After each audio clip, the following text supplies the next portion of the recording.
जहाँ पे हम लोग खड़े हैं आमेर फोर्ट और जयगढ़ फोर्ट के सामने। ये बहुत पुराना फोर्ट है जयगढ़ फोर्ट, और आमेर फोर्ट उसके बाद में बना है, और ये बहुत पौराणिक नगरी है।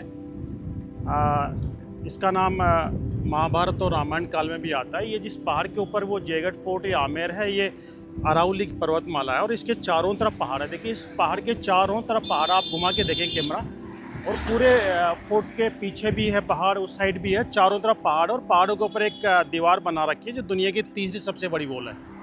सबसे बड़ी चाइना वॉल, उसके बाद कोमलगढ़ फोर्ट की वॉल है, उसके बाद आमेर वॉल है। और ये जो जयगढ़ फोर्ट है, इसके चारों तरफ ये जंगल है। इस जंगल का नाम कभी अंबिका वन हुआ करता था, और ये आमेर, जिसका नाम सदियों पहले इसका नाम था अम्बापुरी, अम्बानेर नाम था इसका, अम्बा देवी के नाम पे, अंबिकेश्वर महादेव और अम्बा देवी के नाम पे इस नगरी का नाम अम्बापुरी था, अम्बा नगरी इसका नाम था। समय के साथ में कई नाम चेंज होते, अपभ्रंश होते होते आमेर तक पहुंच गया, लेकिन ये बहुत पुरानी नगरी है, और वैदिक काल में भी इसका नाम आता है। जयगढ़ फोर्ट जो है, जयगढ़ फोर्ट बनाया था राजा काकिल देव ने, जो कच्छा वंश का राजा था। काकिल देव यहाँ का बहुत प्रतापी राजा था, कच्छा व राजपूत वंश का शासक था। उसी कच्छा वंश की राजधानी आमेर थी, इसका नाम कभी अम्बानेर था। और ऊपर जो किला बना है जयगढ़ फोर्ट, वो 1000 साल पुराना है, राजा काकिल देव ने बनाया था। उसके 600 साल बाद ये आमेर बना। आमेर फोर्ट इसको बोलते हैं, बट ये आमेर फोर्ट नहीं है, ये आमेर महल है। इसको राजा मान सिंह ने बनाया था, और राजा मान सिंह 16वीं शताब्दी में यहाँ के राजा थे। इस महल को बनाने में करीब 25 साल लगे थे, और वो चाहते थे कि दोनों रिलीजन, हिंदू और इस्लामिक दोनों रिलीजन की अच्छी आर्ट उनके महल में है, क्योंकि एक राजा नहीं थे, एक धर्म रक्षक भी थे, एक कला संरक्षक भी थे, और वीरों को भी संरक्षण देते थे, और जो उस समय के जो विद्वान थे उनको भी संरक्षण देते थे। तो ये आमेर जो है, आमेर एक सिर्फ नगरी नहीं है, ये एक कला नगरी है। और ये पैलेस बनाया था राजा मान सिंह ने। उसके बाद अगले करीब 300 साल तक यहाँ के कछवा राजपूत रूलर्स आमेर के शासक रहे। उसके बाद राजा जय सिंह ने फिर जयपुर शहर बनाया, और अपनी राजधानी आमेर से जयपुर शिफ्ट की, जो अभी पूरे राजस्थान की राजधानी है। इसके सामने एक बहुत सुंदर सरोवर है, माउठा लेक बोलते हैं इसका। माउठा इसलिए बोलते हैं कि इसका 2 कारण हैं। कहते हैं कि इसके चारों तरफ बड़े बड़े जो वट वृक्ष है, महा यानी बड़े बड़े वट वृक्ष थे, तो इसके चारों तरफ इसलिए इसको माउठा बोलते हैं। दूसरे कई जो राइटर वो लिखते हैं कि मावट या राजस्थान के अंदर बरसात के पानी को मावट बोलते हैं। तो चारों तरफ का बरसात का पानी यहाँ पे इकट्ठा होता था। ये आर्टिफिशियल लेक बनाई थी राजा मान सिंह ने, और इसका नाम माउठा उन्होंने रखा। इसका 2 कारण है। और माउठा के बीच में एक ये गार्डन है जो यहाँ से हम देख नहीं पा रहे हैं, लेकिन जो ही हम महल के अंदर जाएंगे, ऊपर जाएंगे, ऊपर से दिखाई देगी हमारे को। इसमें बहुत सुंदर केसर क्यारियाँ बनी हुई है, और पर्शियन कारपेट डिज़ाइन पे हैं। हाँ, देखिए हम लोग खड़े हैं आमेर महल के सामने। गार्डन है मोहन बाग और दिलाराम बाग। ये दिलाराम बाग है, और पास में ये मोहन बाग है। ये मोहन और दिलाराम बाग के नाम इनके क्यों पड़े? महाराजा मानसिंह जो यहाँ के राजा थे, कछवा वंश के जो राजा थे, मानसिंह जी ने ये महल बनाया था 16वीं शताब्दी में। मानसिंह ने जो भी कुछ बनाया, उनका नाम अपने नाम पे नहीं रखा। उस महल का नाम वो मान महल भी रख सकते थे, लेकिन नहीं रखा। अपना नाम नहीं रखना चाहते थे वो चाहते थे मेरी प्रजा, मेरे आर्किटेक्ट, उनका भी नाम चले। तो जब ये महल बना था 16वीं शताब्दी में, राजा मान सिंह ने बनाया। उस समय इस महल को डिज़ाइन करने वाले 2 आर्किटेक्ट थे। एक का नाम मोहन था, एक का नाम दिलाराम था। तो महल बनने के बाद में राजा ने उनका नाम भी महल के साथ में चलते रहे। वो बहुत बड़े अच्छे आर्किटेक्ट थे, और लोग आर्किटेक्ट का भी सम्मान करें, इसलिए राजा ने 2 गार्डन बनाए थे। ये दिलाराम बाग है, और ये मोहन बाग है। मोहन बाड़ी भी बोलते हैं, मोहन भी बाग भी बोलते हैं। इसके जस्ट पीछे की तरफ, दिलाराम बाग के जस्ट पीछे की तरफ माउठा लेक है। चारों तरफ बड़े बड़े वट वृक्ष थे, महावट वृक्ष थे, उसका नाम इसलिए माउठा था। देखिए, आमेर महल के सामने हम लोग खड़े हैं, जहाँ पे माउठा लेक। और माउठा लेक से आज से 400 साल पहले, जब कोई लाइट सिस्टम नहीं था, कोई डीजल पंप नहीं थे, नीचे माउठा लेक का नाम है, माउठा से लेके 300 फीट हाइट पे कैसे पानी पहुंचा देते थे। और पूरे महल में करीब 2000 लोगों का स्टाफ था। उनके बाथरूम्स भी होते थे, उनके लेट बाथ के लिए भी काम आता था, अंदर फाउंटेन भी चलते थे, बाथिंग के लिए भी काम आता था, पीने के लिए भी। तो इतने लोगों का, 2000 लोगों का स्टाफ का पानी कैसे भली भांति ऊपर चढ़ाते थे, और वो कैसे सप्लाई होता था, ये मैं सारा आपको बताने जा रहा हूँ। 400 साल पहले जब कुछ नहीं था, लाइट वगैरह, पंप वगैरह कुछ नहीं था, उस समय सिस्टम था रहट वाला सिस्टम, जो एक पहिया होता है, उसके ऊपर एक चेन लगा के डोल बांधते थे। वो डोल होते थे मिट्टी के मटके, और जैसे ही वो रोड घूमती थी, पहिया घूमता था, बैल उसको घुमाते थे, तो ऊपर आके वो मटके खाली होते रहते थे। और एक बार स्टेज में करीब 50 से लेकर 80 फीट हाइट पे पानी उठाते थे। तो यहाँ पे मैं आपको दिखाऊंगा आज से 400 साल पहले किस तरह पानी, ये लेक है और लेक के पास से वहाँ के एक नाली जैसी बनी हुई है, उससे पानी वहाँ पे आता था। वहाँ से पहली स्टेज में पानी ऊपर उठाते थे करीब 50 फीट ऊपर जी। उसके बाद में पानी नाली से, ऐसी नाली है वहाँ पे, नाली से बह के नज़दीक आता था, वहाँ पे एक होद है। फिर ये दूसरी स्टेज है जी। ये दूसरी स्टेज में पानी सेम सिस्टम से ऊपर उठता था, रहट घूमता था, बैल घुमाते थे और ऊपर पानी आके, ये नाली है देखो, नाली से पानी बह के आके फिर यहाँ आता था और ये होद है, इसमें डालते थे पानी। अच्छा सर, नाली ये वाली नाली, इससे पानी इस होद में आता था। यहाँ से फिर 50 फीट हाइट पे तीसरी स्टेज में पानी, यहाँ भी वही सिस्टम था, डोल सिस्टम। यहाँ पे वो रहट चलता था, डोल से पानी ऊपर उठता था। और यहाँ पे देखिए सेम यहाँ भी नाली है, यहाँ से नाली के थ्रू पानी इस दीवार के ऊपर होकर नाली बनी हुई है, वहाँ पे एक खोद बना हुआ है। ये तीसरी स्टेज थी। चौथी स्टेज देखिए ऊपर, वहाँ पे सेम यहाँ से 50 फीट ऊपर वो चौथी स्टेज है। वहाँ पे पानी सेम वो डोल और चेन सिस्टम से पानी ऊपर उठता था और वहाँ भी ऐसी नाली बनी हुई जो महल के नज़दीक पहुँचता था। ये चौथी स्टेज है। उसके बाद एक स्टेज और है जो 50 फीट और पानी ऊपर उठा के महल के टॉप पे पानी पहुँचाते थे। और पूरे महल के अंदर मिट्टी के सकोरों की पाइपलाइन, उस समय लोहे या प्लास्टिक के पाइप नहीं होते थे, मिट्टी के सकोरों को जोड़ जोड़ के पूरी दीवारों के अंदर पाइपलाइन बना रखी थी। और पूरे महल के अंदर कई लेट बाथ थे, वहाँ पे उनके बड़ी किचन थी, 2000 लोगों का खाना भी बनता था, स्टाफ था सारा, हर काम के लिए उनके लिए पानी सप्लाई होता, प्लस फाउंटेन भी चलते थे। ये रेगुलर ये चलते रहते थे। 300-400 साल पहले किस तरह से पानी लिफ्ट करते थे, ये कि ये आप सोचेंगे तो सोचते रह जाएंगे। आज जब इतनी सब कुछ सुविधा होने के बाद भी अगर 300 फीट 400 फीट ऊपर कोई मकान बना तो ऊपर पानी कैसे चढ़ाएंगे, सबसे पहले वो दिक्कत आती है उसको। लेकिन उस समय जो कुछ भी सुविधा नहीं थी, उसके बावजूद भी वो लोग 400 फीट 300 फीट पानी ऊपर उठा के पूरे महल में ईजिली सप्लाई करते थे। ये बहुत बड़ी बात है। देखिए हम लोग खड़े हैं आमेर महल के गेट, सिंघपोल गेट के सामने जो जलेब चौक है, इस चौक का नाम, इस ग्राउंड का नाम जलेब चौक है, वहाँ पे खड़े हैं। जलेब जो है अजीब लगता है, लोग समझते जलेब नाम क्यों है इसका, जलेबी मिठाई से लगता है जलेब मिठाई जैसे कोई होगा। लेकिन मैं आपको बता देना चाहता हूँ कि यहाँ के हिंदुस्तान का जो पर्शिया है, आज का जो ईरान है, उसका नाम पर्शिया था पहले। पर्शिया से बहुत अच्छे रिलेशन थे, सांस्कृतिक रिलेशन भी थे और एक दूसरे के भाषा का आदान प्रदान भी था और व्यापारिक रिश्ते भी थे। यहाँ के व्यापारी वहाँ पे व्यापार करने जाते थे, उधर के लोग यहाँ पे व्यापार करने आते थे। तो कई शब्द इतने मिक्स हो गए कि आज हमें लगता है हम हिंदी में बात कर रहे हैं, लेकिन हम बोलते हैं, आज हम हिंदी में बात करते हैं या आप भी बात करते हैं तो 70% वर्ड आप पर्शियन बोलते हैं। जलेब चौक, इसका नाम जलेब एक पर्शियन वर्ड है। जलेब चौक जहाँ पे काफ़ी लोग बैठते हैं, बड़ा घेरा जैसे एक ग्राउंड होता है, उसको जलेब चौक बोलते हैं। जैसे गाँव में हम चौपाल बोलते हैं। जलेबी जो मिठाई है ना, वो भी पर्शियन मिठाई, इंडियन नहीं है। बर्फ़ी भी जी पर्शियन मिठाई, ये उर्दू के शब्द नहीं है, ये पर्शियन शब्द है।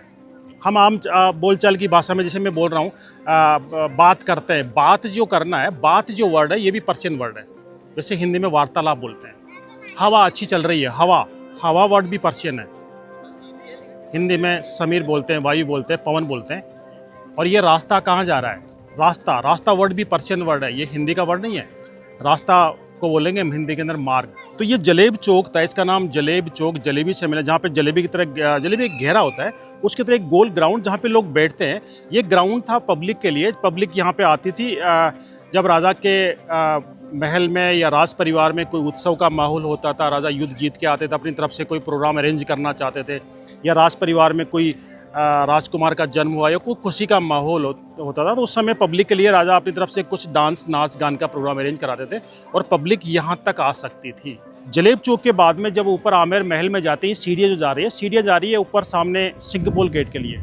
सिंघपोल गेट जो महल का पहला गेट है जो राज परिवार के लिए, उसको सिंघपोल गेट हैं, जहाँ पे सिंह यानी शेर, जहाँ पे राजा या उनके परिवार के लोग एंट्री करते थे। सीढ़ियों के जस्ट बगल में एक रैंप जा रही है, जो सीधी इसके अंदर, वहाँ पे शिला देवी का मंदिर है। शिला देवी महाराजा मान सिंह की इष्ट देवी थी और कहते हैं बंगाल से राजा मान सिंह ला के शिला देवी को यहाँ पे स्थापित किया था और आज कच्छा वंश की आराध्य देवी मानी जाती है और नवरात्रा में यहाँ पे बड़ा मेला लगता है। हाँ देखिए, हम पौराणिक नगरी अम्बा नगरी आमेर के अंदर खड़े हैं, आमेर महल से। यहाँ पे पुराना जो आमेर है, अम्बा नगरी है, अम्बापुरी है, वो आपको साफ दिखाई दे रही है। जयगढ़ फोर्ट पहाड़ के ऊपर है और जयगढ़ फोर्ट से एक दीवार स्टार्ट होती है पहाड़ के ऊपर, जो पूरी अम्बा नगरी के चारों तरफ चक्कर लगाते हुए वापस जयगढ़ फोर्ट तक जाती है। सुरक्षा दीवार थी जहाँ पे 10,000 सैनिक एनी टाइम पहरा लगाते थे।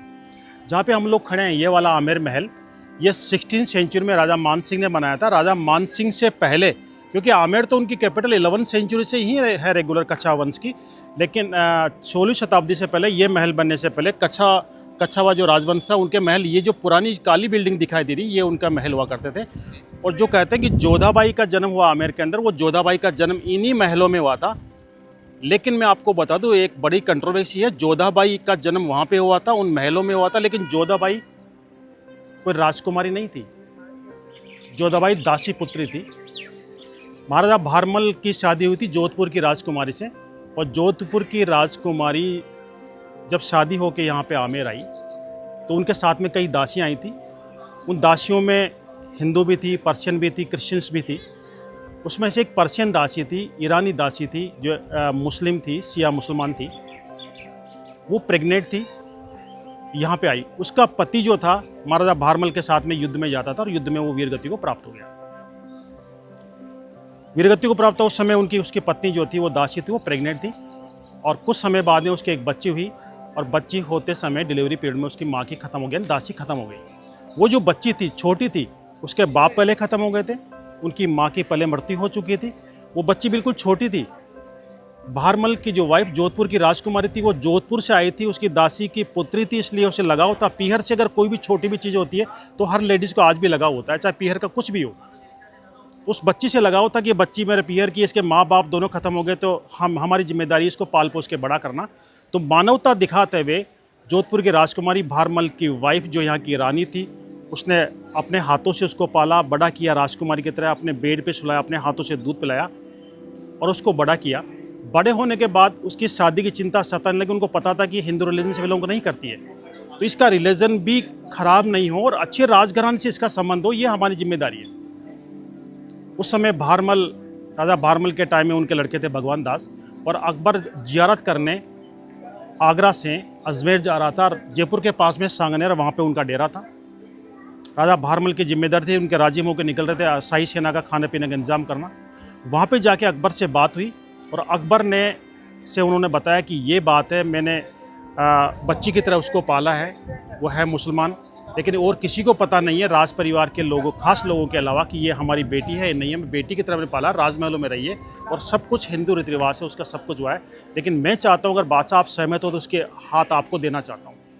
अकबर बड़े खुश हुआ, लेकिन उसने ये बोला कि ये जो बात है, ये हमारे दोनों के सीने में दफन रहना चाहिए, कि आप उसको बेटी माना है तो बेटी की तरह उसको विदा करेंगे। पहले ये बताओ, निकाह करेंगे मेरे साथ में या शादी करेंगे? वो कहा नहीं, मैं शादी करूंगा, बेटी की तरह पाला तो बेटी की तरह ही उसको विदा करूंगा। ये बात हमारे तक ही सीमित रहना चाहिए। और उसके बाद अकबर जियारत करने जाता है अजमेर, अजमेर से वापस आता है, और फिर आमेर के अंदर उसकी शादी होती है।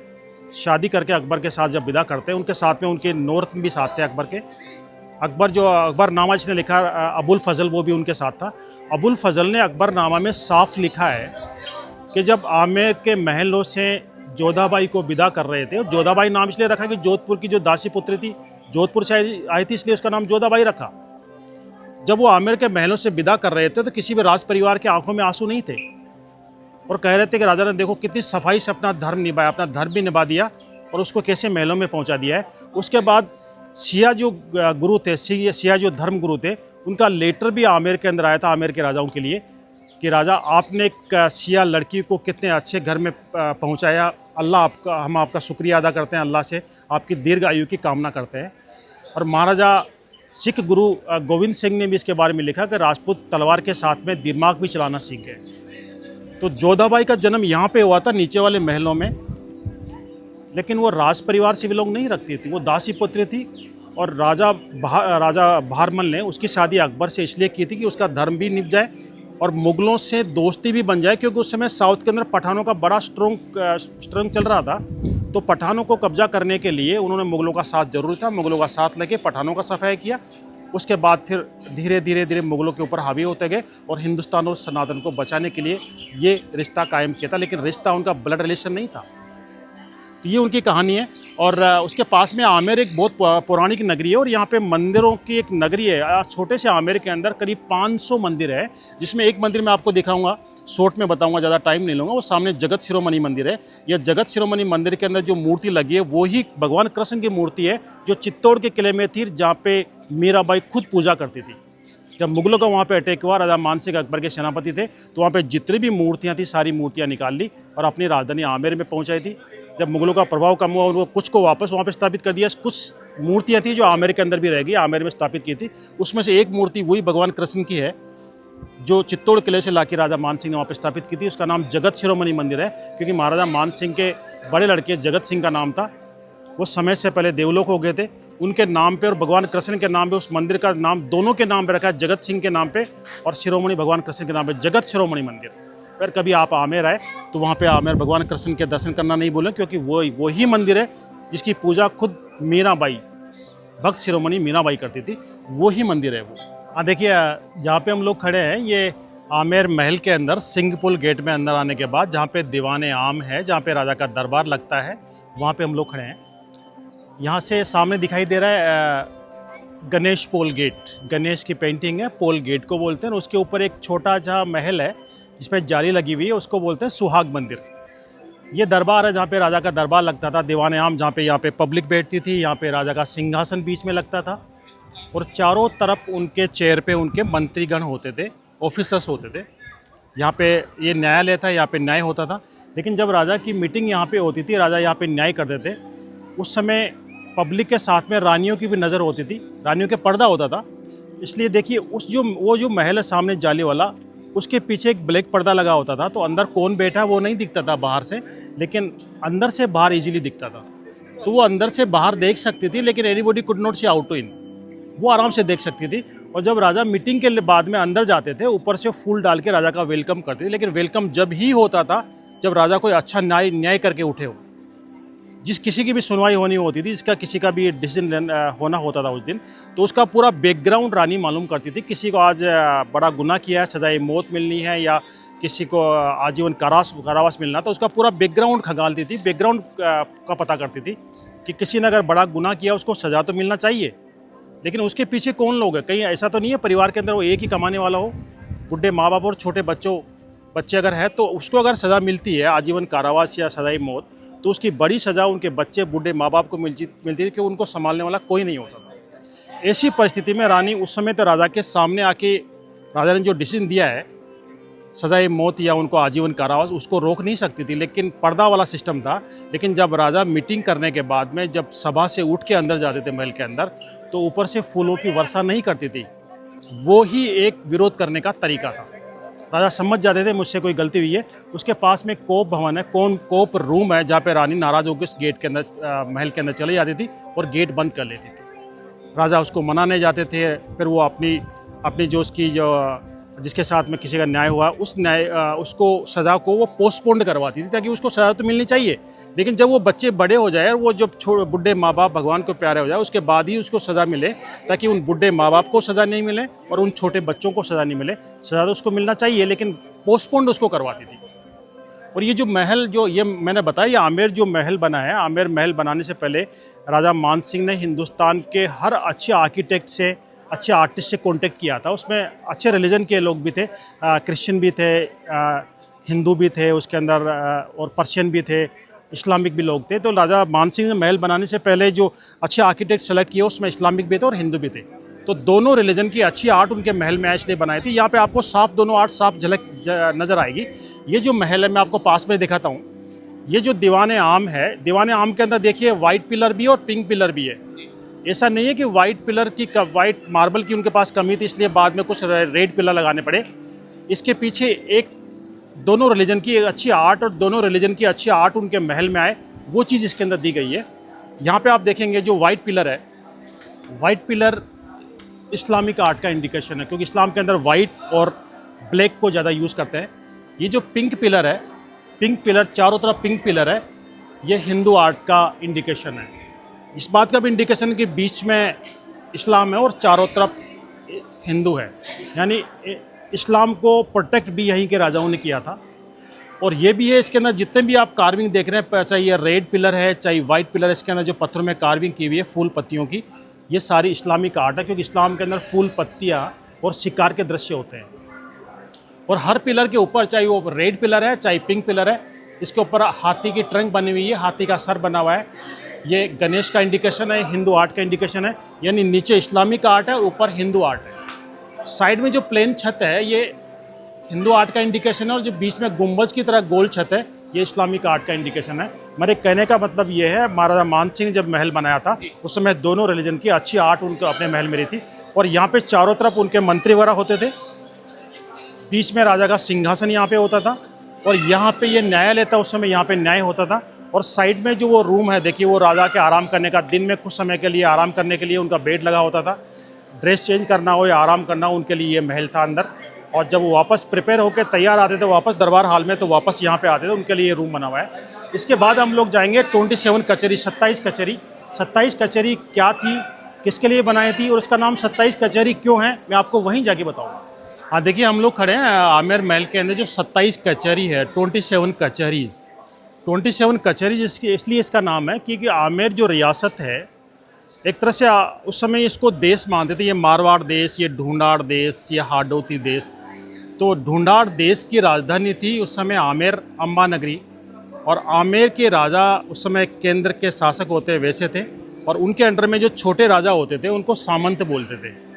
वो 27 थे, यानी आमेर के राजा के अंडर में 27 सामंत थे, जिससे सेंट्रल गवर्नमेंट होती है, और उसके बाद में राज्य सरकारें होती है, उसके बाद में डिस्ट्रिक्ट होते हैं, उसके बाद तहसील होती है, उसके बाद पंचायत होती है, उसके बाद गांव होते हैं। वो ही शासन व्यवस्था थी, सेंटर ये था। उनके बाद में 27 कचहरीज थी, 27 जूनियर किंग और होते थे। उसके बाद में उनसे छोटे राव राजा होते थे, फिर दरबार होते थे, फिर ठाकुर होते थे, यानी नीचे से ऊपर तक वही शासन व्यवस्था थी। और 27 जो जूनियर किंग थे, यानी जो सामंत थे, उन सामंतों की मीटिंग यहाँ पे राजा लेते थे जब कोई बड़ा हमला होता था या हमला होने की संभावना होती थी, या राजा हमला करने कहीं दूसरी जगह जाने वाले होते थे, तो पहले अपने सामंतों को बुलाते थे, उनके साथ में मीटिंग होती थी। देखिए ये पे 27 कचहरीज बनी है। ये एक लाइन में 9 स्पेस हैं, 9 स्थान हैं, 9 उनके चेहरे उनके सिंहासन लगते थे। उसके बाद फिर 9 है, और उसके बाद 9 है, 27 टोटल थे।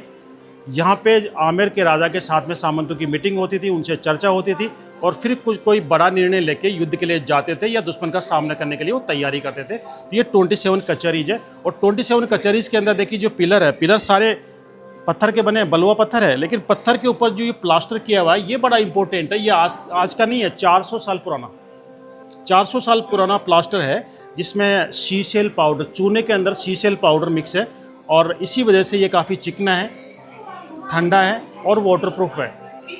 400 साल बाद भी एज इट इज है, आज भी इसके अंदर पानी पार नहीं होता है। और ये जो डिज़ाइन की हुई है, कलर दिया हुआ है, ये प्लास्टर के अंदर ही कलर मिक्स करके उसकी डिज़ाइन बनाई है। 400 साल बाद भी आज भी एज इट इज है। आज भी आमेर एक में सिर्फ किला ही नहीं, ये कला नगरी भी है। यहाँ पे जो पुराने लोग थे, पहले आमेर में काम करते थे, आमेर महलों में जो काम किया था, और जिसके लिए देश दुनिया में आमेर जाना जाता है। यहाँ पे नेचुरल कलर बनाते हैं, इसे टाइन डाई एक तो गुजरात में सूरत का होता है जो केमिकल कलर का होता है, लेकिन आमेर के अंदर आज भी वो कलर बनाते हैं जो उस समय राजाओं के टाइम में सदियों पहले बनता आ रहा है, जो नेचुरल कलर होता है, फूलों से, पत्तियों से, सब्जियों से, हल्दी से कलर बनाते थे। आज भी वो पुराने जो यहाँ पे स्टोन कटिंग का काम करते थे, आज भी करते हैं। उस समय जयपुर रजाया जिसके लिए पूरे वर्ल्ड में फेमस है, वो आज भी है। यानी ये सिर्फ किले वाली नगरी नहीं है, ये कला नगरी भी है। आज भी वो काम करने वाले लोग यहाँ पे हैं। देखिए यहाँ से आमेर महल में हम लोग खड़े हैं, और यहाँ से दिखाई दे रहा है महल के सामने जो लेक है, माउंटा लेक, और बीच में उसके गार्डन है केसर क्यारी। राजस्थान में केसर ये एक अजीब लगता है, लेकिन राजा मिर्जा राज जय सिंह ने वो करके दिखाया। राजस्थान जैसी जगह में केसर लगा के दिखाया था उन्होंने। लेक के बीच में गार्डन बनाया, और गार्डन बनाने वाले जो डिज़ाइनर थे वो ईरान से आए थे, पर्शिया से। इसकी जो डिज़ाइन बना रखी है गार्डन के अंदर, क्यारियाँ जो बना रखी है, वो कारपेट डिज़ाइन पे हैं, क्योंकि ईरान के अंदर काफ़ी डेजर्ट है, वहाँ पे काफ़ी कैमल होते हैं, काफ़ी सीप होती है। वो लोग कारपेट बनाने में बड़े माहिर थे, तो कारपेट डिज़ाइन पे उन्होंने गार्डन बनाया। और उसके बाद प्लांट किया केसर प्लांट करने वाले कश्मीर से लेके आए थे, उन्होंने केसर प्लांट किया यहाँ पे भी और महल के अंदर भी। केसर की खुशबू से पूरा महल महकता था, पूरी आमेर राजधानी उनकी महकती थी। लेकिन गर्मी के अंदर पानी के बीच में होने से, और फाउंटेन भी वहाँ पे लगा रखे हैं, मिट्टी के सकरों को जोड़ के महल के अंदर पानी लिफ्ट करते थे ऊपर रहट के द्वारा, उसके प्रेशर से वहाँ पे फव्वारे चलते थे, उससे वो ठंडा रहता था। लंबे समय तक तो नहीं चली, लेकिन कुछ समय तक वो केसर यहाँ पे थी, और आज भी इसका नाम केसर क्यारी ही है। हालांकि समय के साथ में वो चीज़ आने वाले राजा या आने वाली गवर्नमेंट उसको संभाल नहीं सकी, धीरे धीरे वो केसर जल गई, लेकिन नाम आज भी केसर क्यारी ही है उसका।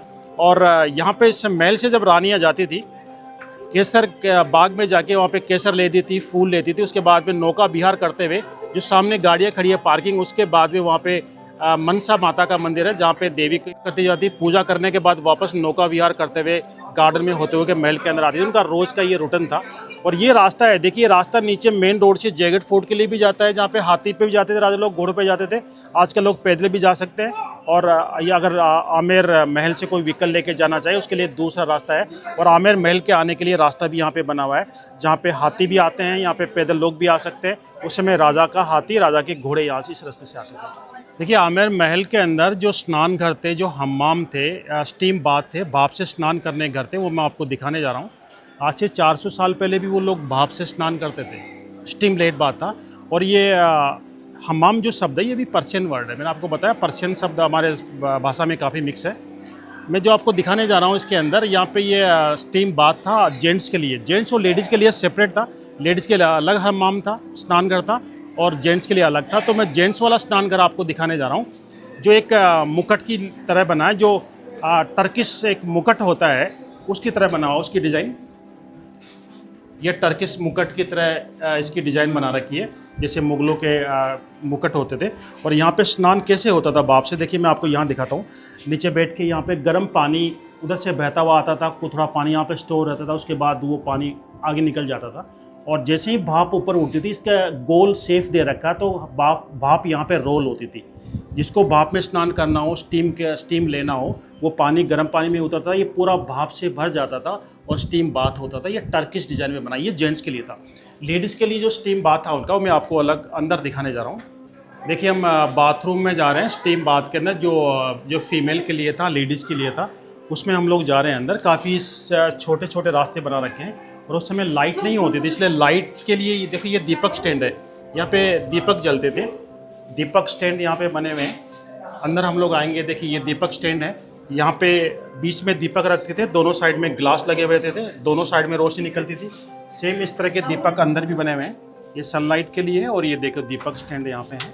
और ये उनका बाथ टब था, यहाँ पे गर्म पानी के अंदर देखिए यहाँ पे पाइप लगा रखे हैं, यहाँ पे पाइप है, गर्म और ठंडे पानी के अलग अलग पाइप हैं। यहाँ पे पानी स्टोर होता था, पानी वार्म होता था।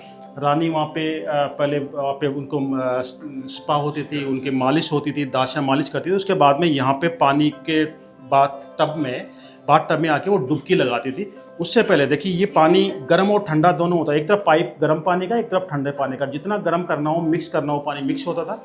वहाँ पे मालिश करने के बाद, उपटन करने के बाद रानी यहाँ पे आती थी। नीचे उतरने के लिए सीढ़ियाँ बना रखी है, पानी में डुबकी लगाती थी। उसके बाद वापस जाके बाजोट होता है एक 4 या 8 पैरों वाला, जिसके ऊपर बैठ के दासियाँ उनकी मालिश करती थी। वो स्टीम बाथ यहाँ पे होता था। यहाँ पे आप लोग आएंगे, के अंदर आएंगे आप लोग, तो ये टर्किश बाथ है। देखिए इसमें थोड़ा आगे बढ़ेंगे, आपको मैं दिखाऊंगा। इसके अंदर पाइप है, ये पाइप जो है पानी आने के लिए है।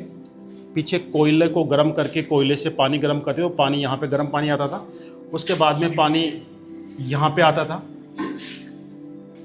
उसके बाद में पानी यहाँ पे, ये भरने के बाद पानी यहाँ पे आता था। एक तरफ बिल्कुल गर्म पानी, एक तरफ ठंडा पानी, यहाँ पे मिक्स होकर पानी आता था। और यहाँ पे थोड़ा पानी भरने के बाद भाप जब ऊपर उठती थी, ऊपर डिज़ाइन बना रखी है ऐसे, जब पानी भाप बन के यहाँ से बूंद बूंद में, जहाँ पे ये डिज़ाइन है ना, यहाँ पे ये नुकली डिज़ाइन है, यहाँ पे बूंद की तरफ पानी टपकता था। रही भाप से पूरा कमरा भर जाता था, चारों तरफ गेट बंद करते थे। भाप से स्नान होने के बाद बीच में एक बाजोट होता है लकड़ी का, उस पर रानी बैठती थी, दासियाँ मालिश करती थी। और उसके बाद में यहाँ पे मालिश होने के बाद, स्पा होने के बाद में, वो बाथ टब के अंदर, जो बाथ टब ये वाला है, यहाँ पे रानी आती थी। और ये बाथ टब के अंदर यहाँ पे गर्म और ठंडा पानी मिक्स करने के लिए दोनों तरफ अलग अलग तरह के पाइप है। थोड़ा इधर आएंगे तो यहाँ पे पाइप दिखाई देगा, एक तरफ गर्म और ठंडे पानी का, यहाँ पे पानी मिक्स होता था। और इसमें डुबकी लगाने के बाद, नहाने के बाद रानी बाहर निकलती थी। उसके बाद में उनका कपड़े चेंज करने के लिए उसका रूम अलग है। और पानी ये पूरा भरने के बाद इसका पानी वापस खाली किया जाता था। उसके लिए देखिए साइड में वो ये मोरी बनी हुई, वो नाली बनी है। तो एक बार बात इसमें डुबकी लगाने के बाद पूरी तरह से पानी खाली किया जाता था।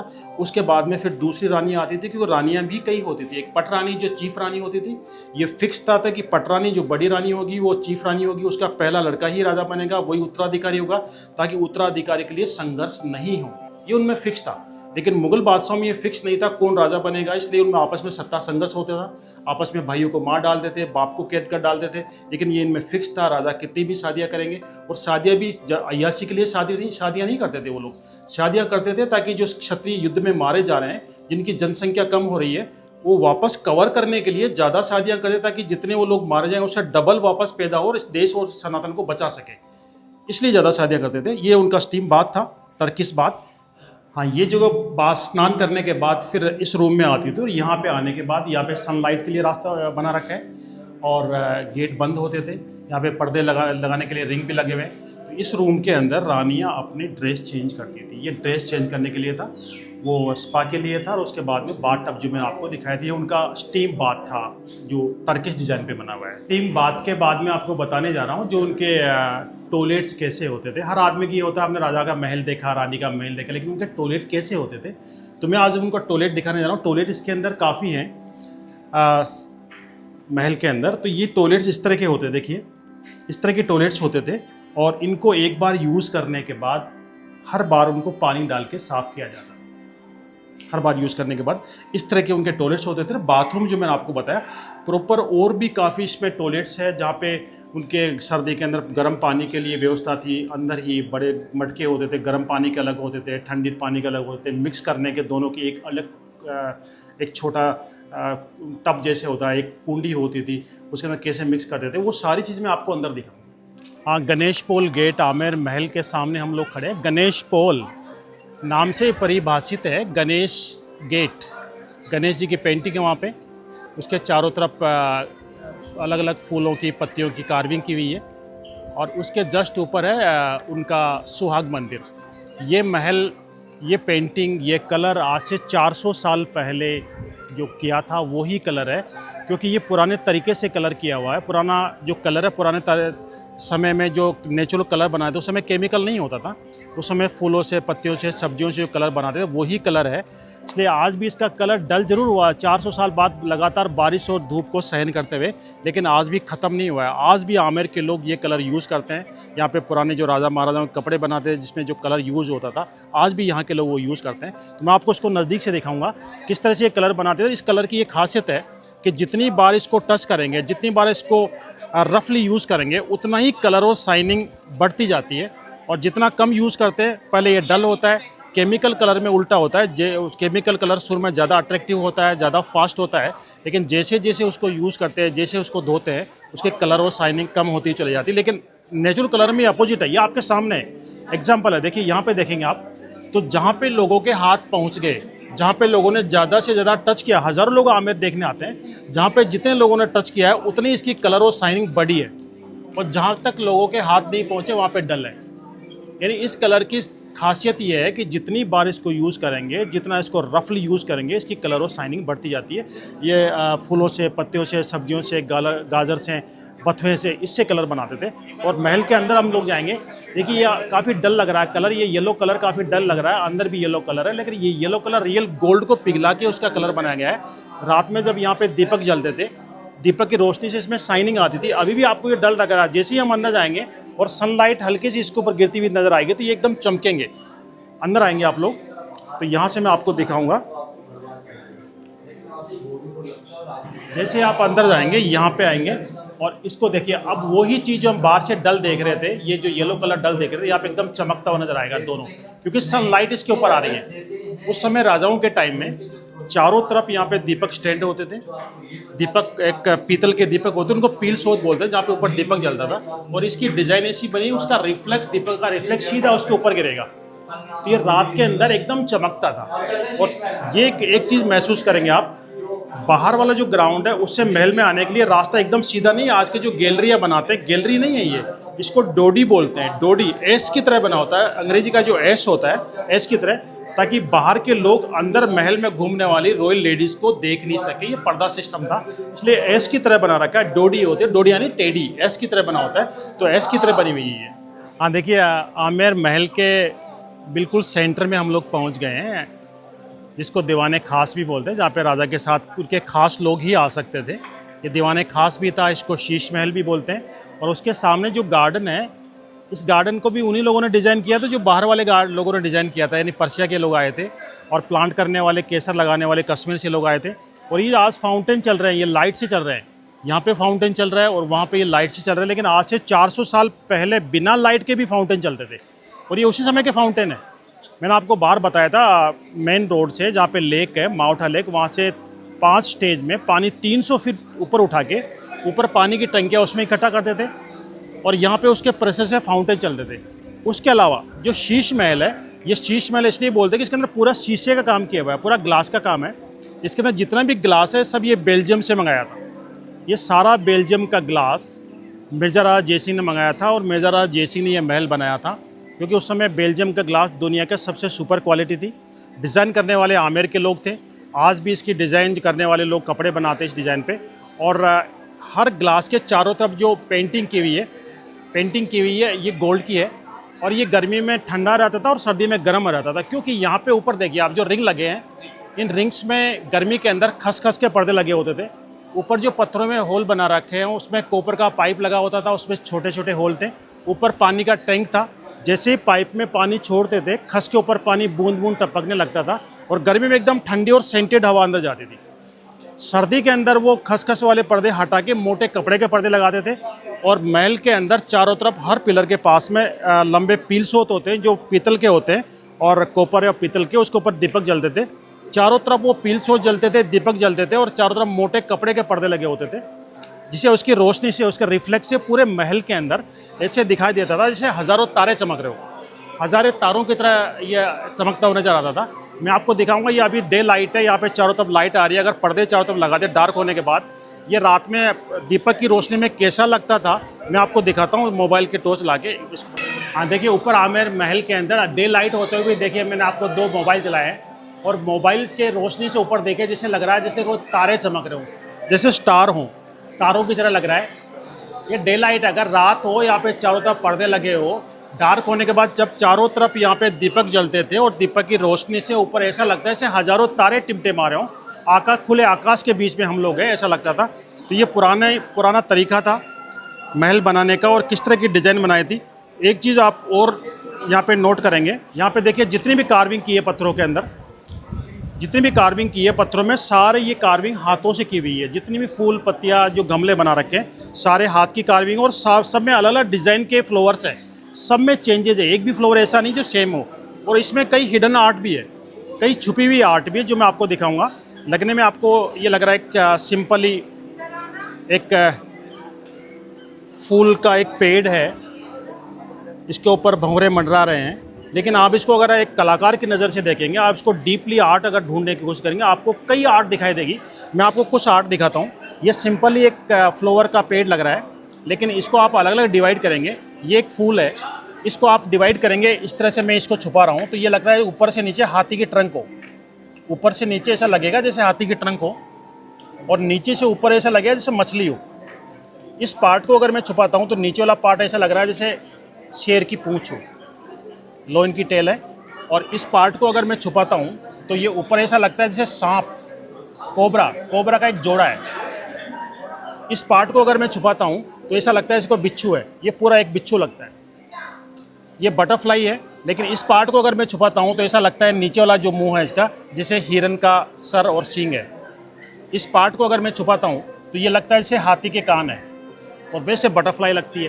तो ये हर जो कार्विंग है, हर फ्लोर की कार्विंग में एक अलग अलग आर्ट छुपी हुई है। अगर आप कलाकार की नज़र से देखेंगे तो आपको हर जगह आर्ट नज़र आएगी। हाँ देखिए, आमेर महल के अंदर शीश महल है, उसकी खासियत है कि उसके अंदर जो 2 बेडरूम बना रखे हैं, दोनों बेडरूम के बीच में जो अंदर वरांडाज बना है उसमें हज़ारों ग्लास लगे हैं। और जिसमें इस साइड में जो ग्लास लगा है, ईस्ट की तरफ जो ग्लास लगा है, उसके अंदर भगवान कृष्ण और राधा की कार्विंग की हुई है कलर्ड ग्लास के अंदर। और जब भी सूरज पहाड़ से ऊपर निकलता था तो सूरज की रोशनी कलर्ड ग्लास जो राधा कृष्ण की कार्विंग की है उसके ऊपर गिरता था। उसके रिफ्लेक्शन हर ग्लास में अंदर राधा और कृष्ण नज़र आता था।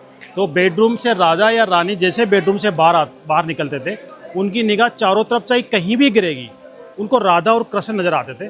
तो वो मैं आपको जो चीज़, काफ़ी लोग यहाँ पे रहने वालों को भी पता नहीं है, बाहर से आते हैं उनको पता नहीं, मैं आपको वो चीज़ बताने जा रहा हूँ जो शायद बहुत कम लोगों को पता होगी। मैं आपको वो बताने जा रहा हूँ। नज़दीक आएंगे आप लोग। शीश महल के दोनों साइड में 2 बेडरूम है। राजा और रानियों के लिए। उसके अलावा जो ये बरामदा है उसके अंदर कई ग्लास लगे हैं। आप नीचे बैठ के देखेंगे छत के ऊपर कई सारे कलर्ड ग्लास भी है और कई सारे छोटे छोटे ग्लास लगा रखे हैं। इसके अलावा जो सामने जो विंडो है, विंडो के जस्ट ऊपर देखिए राधा और कृष्ण की कार्विंग नज़र आ रही है। आप जूम करिए उसको, राधा और कृष्ण की कार्विंग नज़र आ रही है कलर्ड ग्लास के अंदर विंडो के ऊपर। इस साइड में ईस्ट है, पीछे पहाड़ भी है। जैसे ही पहाड़ से थोड़ा ऊपर सूरज निकलता था और सूरज की रोशनी जैसे ही कलर्ड ग्लास राधा और कृष्ण वाले कलर्ड ग्लास के ऊपर गिरती थी, उसमें से रिफ्लेक्स निकलता था, कलर रिफ्लेक्स। और इसके अंदर जितने भी ग्लास है उस बरामदे के अंदर, उस हर ग्लास के अंदर उनको राधा और कृष्ण नज़र आते थे। यानी ये धार्मिक मान्यता है कि अगर हम उठते हैं सबसे पहले अगर भगवान के दर्शन हो तो हमारा पूरा दिन अच्छा जाता है। तो बेडरूम से बाहर निकलने के बाद राजा और रानी की निगाह चाहे कहीं भी महल के अंदर गिरेगी तो हर ग्लास के अंदर चारों तरफ उनको राधा और कृष्ण नज़र आते थे। धार्मिक प्रवृत्ति के लोग थे, गोविंद के भक्त थे। तो ये चीज़ इसके अंदर महल के अंदर है और इसके अंदर 2 बेडरूम भी है। देखिए ये जो रैंप है ये नीचे शीश महल से ऊपर रास्ता जाता है सुहाग मंदिर के लिए, जहाँ पे दिन में रानियाँ जाती थी जब राजा का दरबार लगता था उसको देखने के लिए। और रानियाँ ज़्यादातर काफ़ी हैवी ड्रेसेस पहनती थी। हैवी ड्रेसेस का मतलब ये कपड़े के ऊपर काफ़ी गोल्ड और सिल्वर का एम्ब्रॉयडरी होती थी, काफ़ी हैवी काम होता था, काफ़ी हैवी गहने पहनती थी। तो उनको पैदल चल के जाना उनके लिए अनकंफर्टेबल था या उनके कई गहने वगैरह टूटने का डर था। तो एक रिक्शा होता था, रॉयल रिक्शा, जो मैं आपको बताऊंगा, जिस पे वो कंफर्टेबली लंबे पैर करके आराम से बैठ जाते थे। और 4 दासियाँ, 2 दासियाँ उसको धक्का देने के लिए, 2 उसको खींचने के लिए, या यहाँ से उस रॉयल रिक्शा को लेके जाती थी। उनके लिए रैंप बना रखी है, सीढ़ियाँ नहीं है। और यहाँ से लेते हुए ऊपर जो ऊपर महल है, सुहाग मंदिर है, वहाँ तक लेके जाती थी। वहाँ से मीटिंग समाप्त होने के बाद, राजा की सभा समाप्त होने के बाद उनको वापस लेके महल के अंदर पहुँचती थी। उस समय क्या रास्ता है, रैंप बना रखी है रॉयल रिक्शा के लिए। देखिए मैं आपको बताने जा रहा हूँ जो आमेर महल के अंदर सुहाग मंदिर है। सुहाग मंदिर, सुहागन उसी को बोलते हैं जिसके पति अलाइव होता है। हमारे हिंदू रिलीजन के अंदर जिस पत्नी का पति अलाइव होता है उसको सुहागन बोलते हैं। तो जब रानियाँ का राजा अलाइव होता था उस समय वो सुहागन होती थी। सुहागन रानियाँ यहाँ पे आती थी जब राजा का दरबार लगता था सामने, और राजा के दरबार, राजा के न्याय को देखने वो यहाँ पे आती थी। लेकिन उनके पर्दा होता था। मुगल आने के बाद पर्दा सिस्टम शुरू हो गया था इंडिया में, उससे पहले पर्दा सिस्टम नहीं होता था। तो इस महल में आने के बाद अंदर कौन बैठा ये दिखाई नहीं दे, इसलिए बाहर पर्दे लगाते थे। उसके लिए रिंग अभी भी लगे हुए हैं। वहाँ पे रिंग जो मैं आपको बताता हूँ, यहाँ पे आएंगे तो यहाँ पे कुछ रिंग है। देखिए ये जो रिंग है ये पर्दे लगाने के लिए थे। यहाँ पे ब्लैक पर्दा होता था ताकि अंदर डार्क रहे और अंदर कौन बैठा वो दिखाई नहीं दे, लेकिन अंदर से बाहर इजीली देखा जा सकता था। इन जालियों में से, ये मार्बल की जालियाँ हैं, हाथ से कार्विंग की हुई सारी, और यहाँ से आराम से राजा का दरबार, राजा को और उनके होने वाले न्याय को आराम से देखा जा सकता था यहाँ से। और वो सब कुछ पूरा होने के बाद जब राजा अच्छा न्याय करके अगर उठते थे और जब वो महल के अंदर आते थे तो यहाँ से ये जो विंडो है, सामने ये जो विंडो है, जब राजा अंदर आते थे यहाँ से फूल डाल के उनका वेलकम करती थी। अगर राजा ने न्याय सही नहीं किया हो या उसमें कुछ मिस्टेक हुई है तो उस समय विरोध नहीं करके उनके ऊपर फूल नहीं डालती थी। राजा वहीं समझ जाते थे कि मुझसे कुछ भूल हुई है, मेरे से कोई मिस्टेक हुई है, और वो राजा से नहीं मिलके ये साइड में रूम बना रखे, इनको कोप भवन बोलते हैं, जहाँ पे रानी अंदर जाके गेट बंद करके बैठ जाती थी। राजा उनको मनाने आते थे और उससे क्या गलती हुई उसके बारे में पूछते थे, उसमें रानी सुधार करवाती थी। और उस समय आज जो हमें लग रहा है बिल्कुल सिंपल, ऐसा नहीं होता था ये। उस समय पूरा वेल डेकोरेटेड था। यहाँ पे जो बाद में ये गेट लगाए, गेट चेंज कर दिए गए, उस समय सैंडलवुड के होते थे, आइवरी का इनके ऊपर काम होता था। और जितने भी ये डिज़ाइन बना रखे इसमें सब में कलर्ड पेंटिंग थी, कलर्ड ये बना रखे यहाँ पे जो सुराही वगैरह और कलर्ड पेंटिंग होती थी। पूरा वेल डेकोरेटेड था। समय के साथ में 400 साल बहुत लंबा पीरियड होता है। 400 साल में ये कई बार रिपेयर हुई, कई बार वाइट वॉश इनके ऊपर कर दिए गए। तो दिखने में बिल्कुल सिंपल लग रहा है, बट उस समय काफ़ी वेल डेकोरेटेड था ये। आमेर महल के सुहाग मंदिर के सामने हम लोग खड़े हैं। देखिए यहाँ से काफ़ी सुंदर नज़ारा नज़र आ रहा है। यहाँ पे साफ दिखाई दे रहा है। जो गार्डन की जो डिज़ाइन है कारपेट जैसी बनी हुई है। यहाँ पे केसर लगती थी उस समय, फाउंटेन चलते थे। आज जो फाउंटेन चल रहे लाइट से, उस समय बिना लाइट के फाउंटेन चलाते थे। उसके लिए पानी लेक से लिफ्ट करते थे। 5 स्टेज में पानी ऊपर इकट्ठा होता था, लेक से रहट की सहायता से ऊपर इकट्ठा करते थे। और अंदर काफ़ी टैंक बना रखी है। जो महल के ऊपर जो डोम से बने हैं, गोल गोल से डोम बने हैं, ये सिर्फ डिज़ाइन ही नहीं है, ये पानी के टैंक भी है। अगर आप जूम करके दिखाएंगे तो वहाँ पे छोटे छोटे होल बना रखे हैं, वहाँ पे पाइप लगे होते थे। एक कॉपर का पाइप देखो ये सामने छज्जे के नीचे लगा हुआ है, ऐसा पाइप नीचे भी होता था। उस पाइप के जस्ट ऊपर छोटे छोटे रिंग लगे हैं जहाँ पे खस खस के पर्दे लगे होते थे। पाइप में छोटे छोटे होल थे। पानी उसमें छोड़ने के बाद पानी खस के ऊपर टपकता था और एकदम सेंटेड और ठंडी हवा अंदर जाती थी।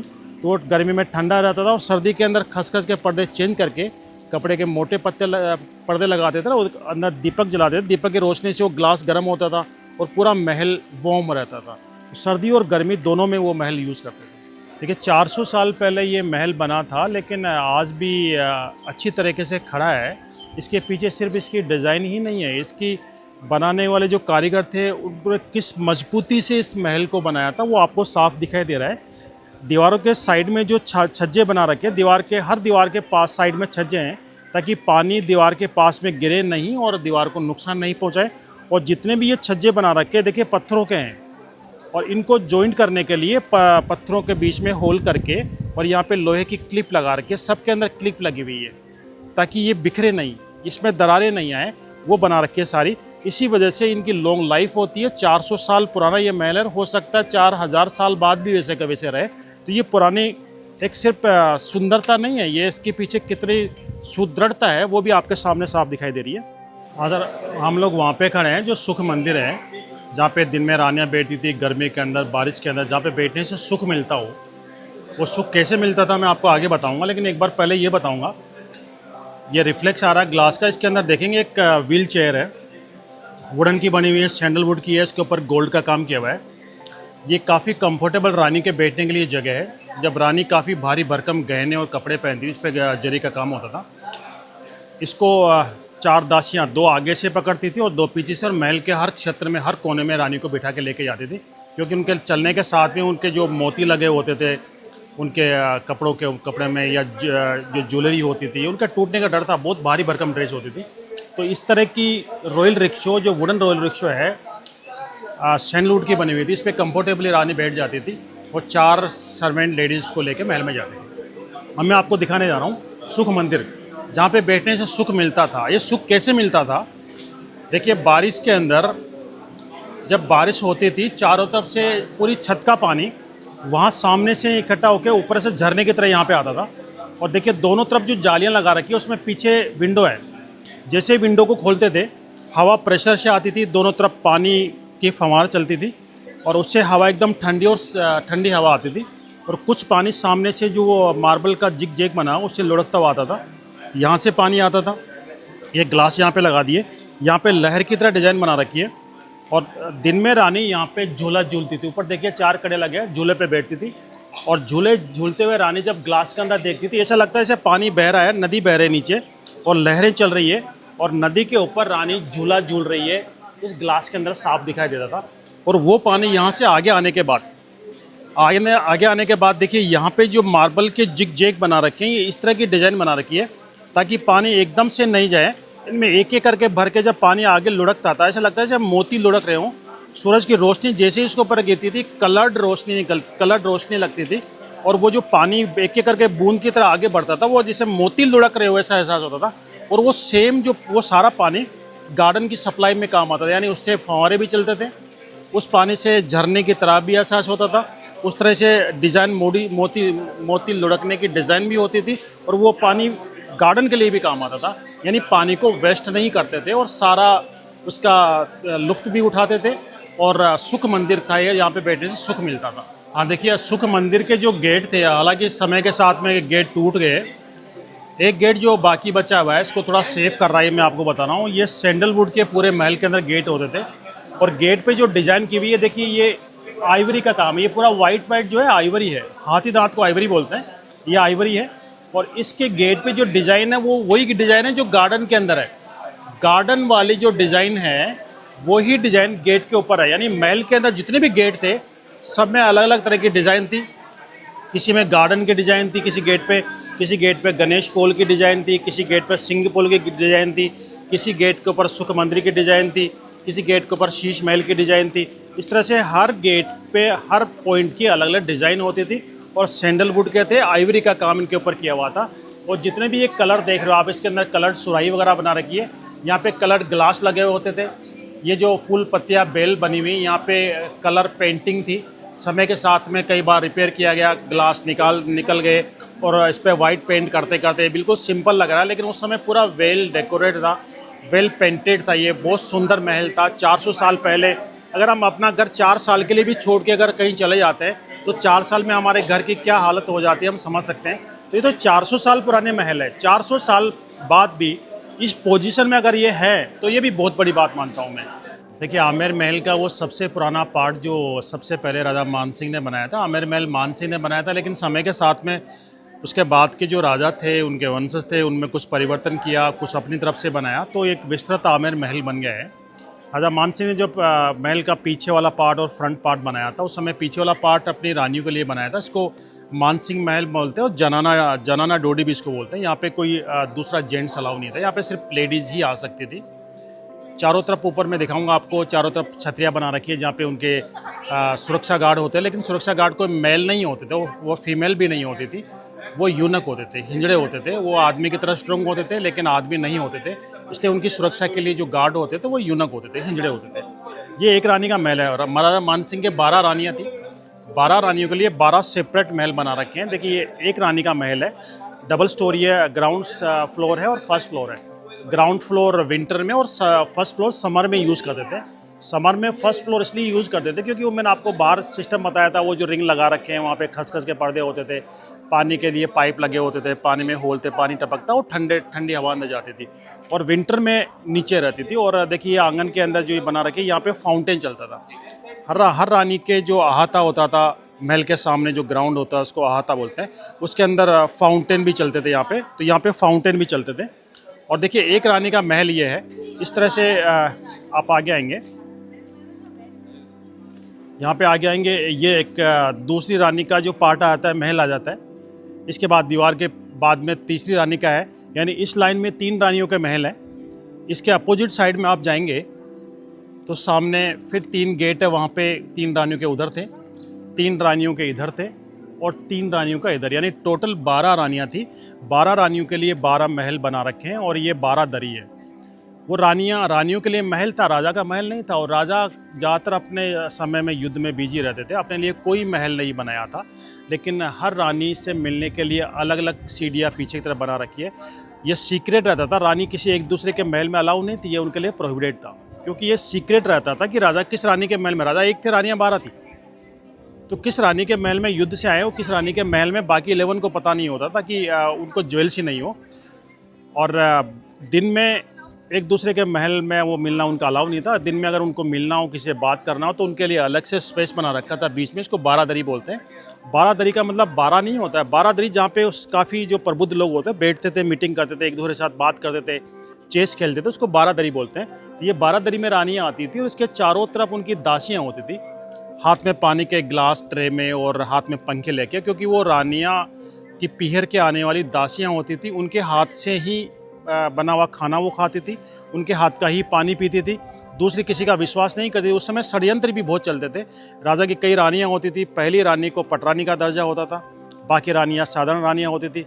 लेकिन बाय द वे पहली रानी का उत्तराधिकारी राजा होता है, लेकिन पहली रानी का अगर लड़का नहीं है तो बाकी रानियों में जो पहले लड़का होता था वही उत्तराधिकारी योग्य होता था। इसलिए बाकी रानियों में कंपटीशन था।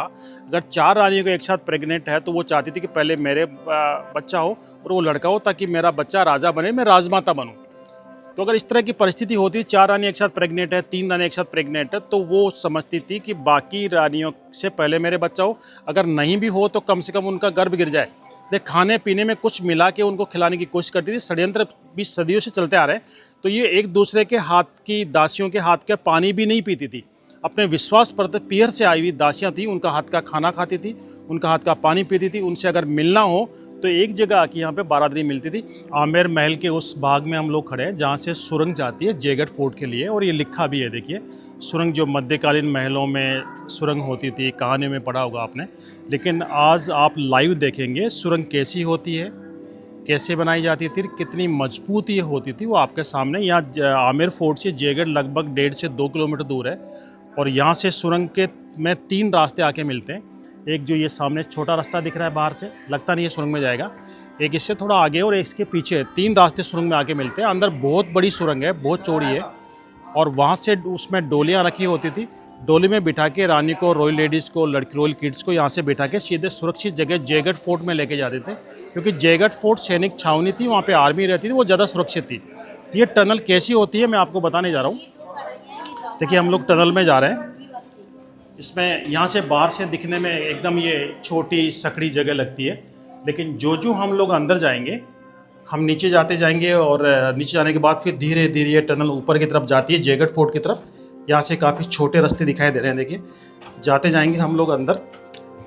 बीच बीच में टनल में जहाँ पे सुरक्षा गार्ड होते थे उनके भी साइड में रूम बने हुए जहाँ पे सुरक्षा के लिए वो बैठते थे।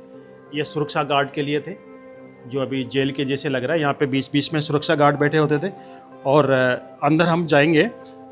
इस सुरंग में 3 अलग अलग रास्ते आके महल में मिलते थे, क्योंकि अगर कोई दुश्मन अटैक करे तो भगदड़ नहीं मचे और अलग अलग रास्तों से आके टनल में लोग आ सके। और ये एकदम सुरक्षित जगह थी, यहाँ से सुरक्षित जयगढ़ फोर्ट के लिए चले जाते थे। यहाँ पे देखिए कितनी बड़ी टनल है और आगे जाके वो रास्ता बंद है, ऊपर से सीढ़ियाँ आ रही नीचे आने के लिए। यहाँ पे जगह जगह सुरक्षा गार्ड होते थे।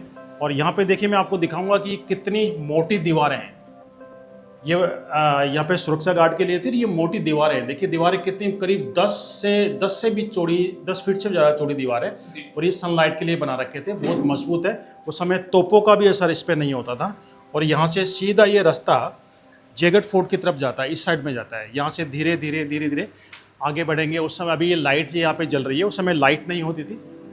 उस समय यहाँ पे मशालें जलती थी। और जैसे जैसे हम ऊपर जाएंगे इसकी हाइट कम होती जाती है और आगे जाके घूमती है, फिर सीधी जाती है, फिर धीरे धीरे यहाँ से करीब 1.5 से 2 किलोमीटर दूर है जयगढ़ फोर्ट, वहाँ तक जाती है। यहाँ पे काफ़ी चौड़ी है, हाइट यहाँ पे लगभग 15 से 20 फीट है और 6 फीट चौड़ी है। लेकिन जो आगे जाएंगे इसकी हाइट 6 या 6.5 फीट रह जाएगी। और आगे जाते जाएंगे हम लोग, जाते जाएंगे। ये सनलाइट के लिए देखिए बड़ी बड़ी चौड़ी चौड़ी दीवारें, दोनों तरफ दीवारें हैं, 10-10 फीट मोटी दीवारें हैं। यहाँ से सीधा रास्ता ये जाते जाएंगे, लंबे जाते जाएंगे। यहाँ से सीधा आगे जयगढ़ फोर्ट रास्ता जाता है। जयगढ़ फोर्ट अभी प्राइवेट फोर्ट है, वो जयपुर राज परिवार रॉयल फैमिली के अंडर में है, आमेर गवर्नमेंट के अंडर में है। तो कुछ पार्ट जो है टनल का वो रॉयल फैमिली के अंडर में है, कुछ गवर्नमेंट के अंडर में, इसलिए आगे का पार्ट बंद किया हुआ है। लेकिन जहाँ से बंद है वहाँ से साइड में रास्ता आके जयगढ़ फोर्ट तक के लिए रास्ता जाता है। धीरे धीरे ऊपर जाते जाएंगे, ये रास्ता सीधा घूमता हुआ आगे जाता है। फिर आगे सीढ़ियाँ हैं, सीढ़ी से फिर ऊपर जाएंगे, फिर प्लेन आता है, फिर सीढ़ियाँ हैं। इस तरह करीब 1.5 से 2 किलोमीटर दूर चलने के बाद में सीधा जयगढ़ फोर्ट यहाँ से जाया जा सकता है। अभी भी टनल, अगर कभी आमेर फोर्ट घूमने अगर आप लोग आते हैं तो टनल देखना नहीं भूलें। टनल है, अभी भी है, पब्लिक के लिए देखने के लिए ओपन है। लेकिन 5 बजे से पहले आप लोग टनल देख सकते हैं। महल 9 बजे तक खुला रहता है, 5 बजे बाद में टनल बंद कर देते हैं। देखिए हम आमेर महल के पीछे वाले रास्ते पे खड़े हैं। आमेर महल में जाने के 2 रास्ते हैं, एक से जिससे सिंहपोल गेट से अंदर जाते हैं, वो सिर्फ राज परिवार के लिए था। दूसरा गेट जो अभी एग्ज़िट बना रखा है जिससे हम लोग बाहर जाएंगे, वो गेट भी कभी एंट्री और एग्ज़िट गेट था, वो था स्टाफ सर्वेंट के लिए। क्योंकि राजाओं के कई रानियाँ होती थी, हर रानी के कई दासियाँ होती थी, उनकी फैमिलियाँ होती थी, कुछ सिक्योरिटी गार्ड भी होते थे, तो काफ़ी बड़ा स्टाफ हो जाता था। तो उन स्टाफ के लिए महल के इर्द गिर्द उन्होंने छोटे रूम बना रखे थे, उनके लिए स्टाफ के लिए स्टाफ रूम बना रखे थे। उनमें से ये आपके सामने पीछे आप देखेंगे, दीवार के पीछे 3 स्टोरी बिल्डिंग है, छोटे छोटे, इसमें कई सारे रूम है महल के चारों तरफ, जिसमें उनके स्टाफ सर्वेंट रहते थे और इधर से वो लोग आते थे। अब इतना बड़ा स्टाफ था, 2-2 हज़ार लोगों का जब स्टाफ था, तो उनके लिए खाने के लिए बड़े बर्तन होते थे।